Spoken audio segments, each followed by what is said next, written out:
Olá pessoal, tudo bom? Meu nome é Juliana Gabriel, eu sou médica endocrinologista e esse é o segundo vídeo da nossa série especial sobre os carboidratos. E eu resolvi falar especificamente sobre o carboidrato no exercício porque isso também é uma dúvida que eu recebo muito, não só nas redes sociais, YouTube, Instagram, Facebook, mas também no meu consultório. Então, a gente já viu no vídeo passado, no vídeo da semana passada, que carboidrato não engorda, que o carboidrato ele é muito importante para o funcionamento do nosso corpo, em especial para o músculo e para o cérebro. E se você ainda não assistiu esse vídeo, eu sugiro que você assista antes de assistir esse aqui agora, porque os conceitos que eu trouxe lá vão ser muito importantes para a gente poder falar do que eu vou falar aqui, tá? Mas agora a gente vai falar então especificamente do papel do carboidrato no exercício e no desempenho muscular ou do desempenho do esporte, tá bom, meus amores? Então eu resolvi fazer esse formatinho tipo aula, porque eu acho que quando a gente mostra as imagens fica bem mais interessante, tá? Então vamos lá. Vamos recapitular. A gente viu que os carboidratos são as principais fontes de energia para o cérebro e para o músculo, que a recomendação diária é entre 45% e 65% das calorias diárias. Isso daria para uma mulher uma média de 243 gramas de carboidrato por dia e para o homem uma média de 325 gramas, o que é bastante carboidrato. Então, para você conseguir alcançar essa meta, você tem que comer bastante fruta, bastante arroz com feijão. Isso tudo a gente viu no vídeo passado, né? E qual que é o papel, então, do carboidrato no exercício? Então, meus amores, o músculo, ele tem como fonte principal de energia a utilização desses carboidratos.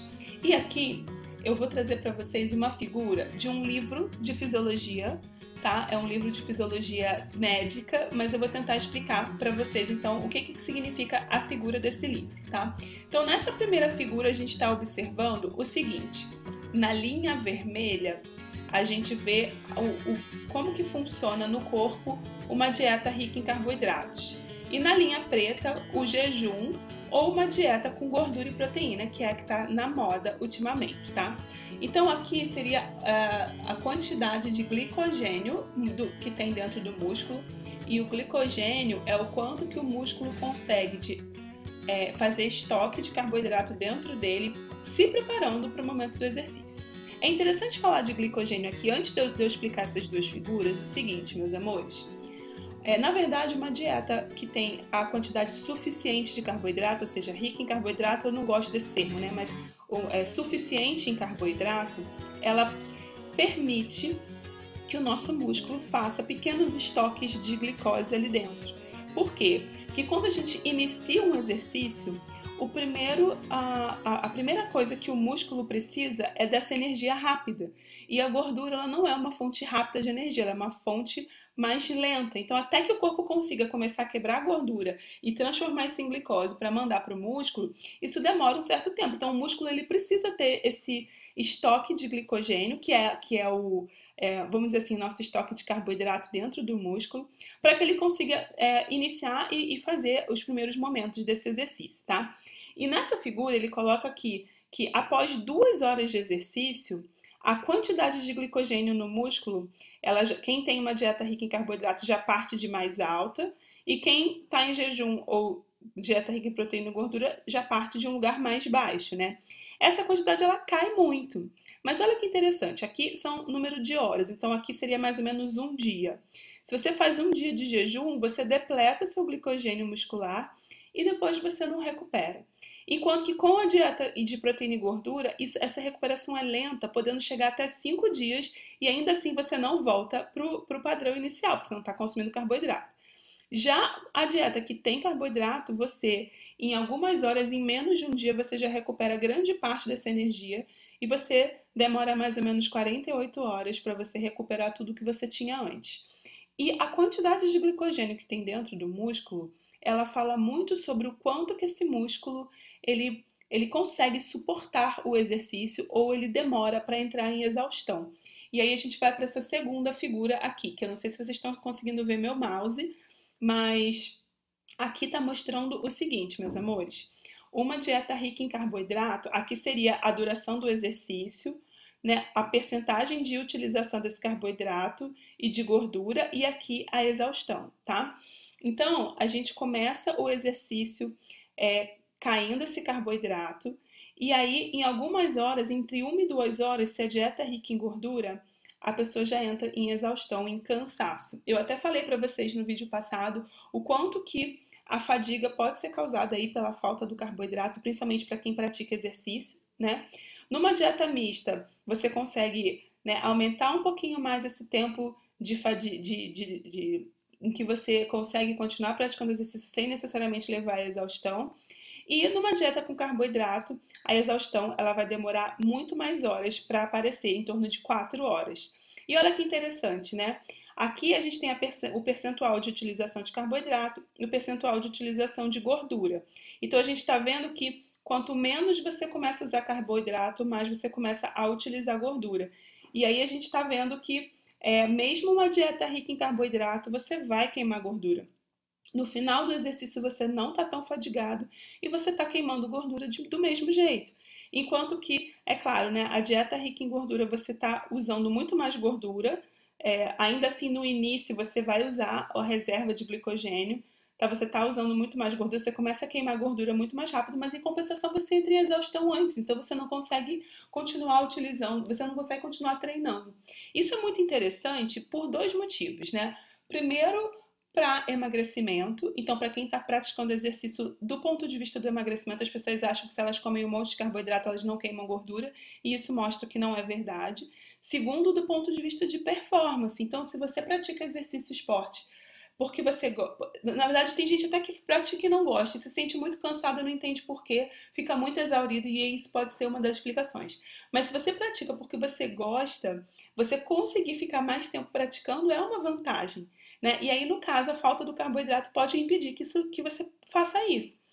E aí eu vou trazer para vocês um dado muito interessante, que é para falar sobre overtraining. Overtraining é uma síndrome causada pelo excesso de treinamento. E essa síndrome ela é composta por alguns sinais e sintomas, inclusive o cansaço, a fadiga físicas, cansaço e fadiga emocionais e mentais. A pessoa pode aumenta o risco de lesão, aumento, né, muscular, etc., se machucar, aumenta o risco de até insônia, inclusive sintomas de depressão. E também atrapalha o funcionamento dos hormônios sexuais. Então, por exemplo, nas mulheres pode ter irregularidade menstrual até parar de menstruar, e nos homens você vai ter uma queda da testosterona. Então, a síndrome de excesso de treinamento ela é uma preocupação principalmente para quem pratica esporte de um ponto de vista um pouco, não vou dizer profissional, mas um pouco menos amador e um pouco mais sistemático. Esse artigo foi um artigo muito legal, foi feito por um colega endocrinologista. Eles fizeram um grande estudo com praticantes de CrossFit, porque o CrossFit ele é uma modalidade de esporte que é relativamente como é que eu vou dizer? Corrida, tem gente que corre 5, tem gente que corre 10, tem gente que corre a 8 por hora, 10 por hora, então tem muita variação. E o CrossFit ele é mais ou menos igual, então fica fácil de você estudar para poder tentar entender o que aumenta o risco do overtraining. E o que ele viu nesse estudo, e num estudo desse mesmo grupo que ele publicou no ano seguinte, foi que fatores que aumentam o risco de você se lesionar ou de você, né, ter uma consequência do excesso de treinamento é você dormir mal, você trabalhar muito e estudar muito, né, ficar muitas horas gastando energia do cérebro e aí com isso vai faltar para o músculo, e você ingerir calorias a menos do que seu corpo precisa, carboidratos a menos e proteínas a menos, ou seja, ficar comendo um monte de gordura pode aumentar o seu risco de overtraining. E no estudo que ele publicou no ano seguinte, que esse grupo publicou no ano seguinte, eles mostraram que a ingesta insuficiente de carboidrato é um fator de risco independente de todos os outros para você desenvolver o overtraining, que é essa síndrome de excesso de treinamento.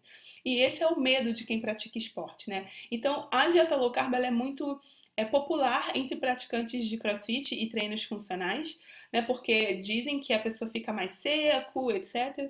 Só que a gente já viu que ela aumenta o risco de lesão. Então, será que é vantagem? Então, às vezes, a pessoa precisa realmente repensar e ressignificar o papel do carboidrato nas suas vidas. E quem faz esporte e consome carboidrato realmente nota uma grande melhora na performance, tá?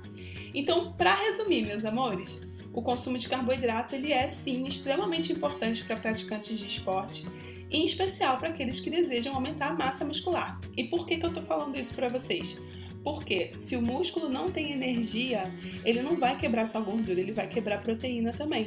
Então a falta do carboidrato faz com que você crie proteína e quebra proteína, cria proteína e quebra proteína. Se você consome carboidrato suficiente, você queima o carboidrato como fonte de energia, não precisa queimar a proteína, então você cria proteína e mantém a proteína. Então assim, consumir mais proteína não é um sinônimo de que você vai ganhar mais massa muscular. Agora, consumir carboidrato de menos pode significar que você está perdendo aquela massa muscular que você está com esforço conquistando no seu treino, no seu esporte.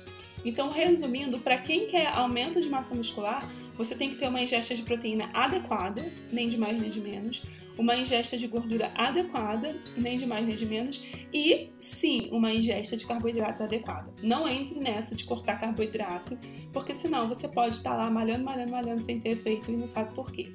Certo, meus amores? Bom, eu espero que vocês tenham gostado desse vídeo, eu vou terminar por aqui. Se vocês gostaram, não esquece de dar aquele joinha pra mim, de curtir se você tá no Instagram. Não esquece de encaminhar para alguém que você acha que pode se beneficiar desse conteúdo. E se você tá no YouTube, se inscreve aqui no canal. Se você tá no Instagram, me segue aqui para você continuar vendo os nossos vídeos, tá bom, meus amores? Um beijo bem grande para vocês e eu vejo vocês no próximo vídeo. Tchau, tchau!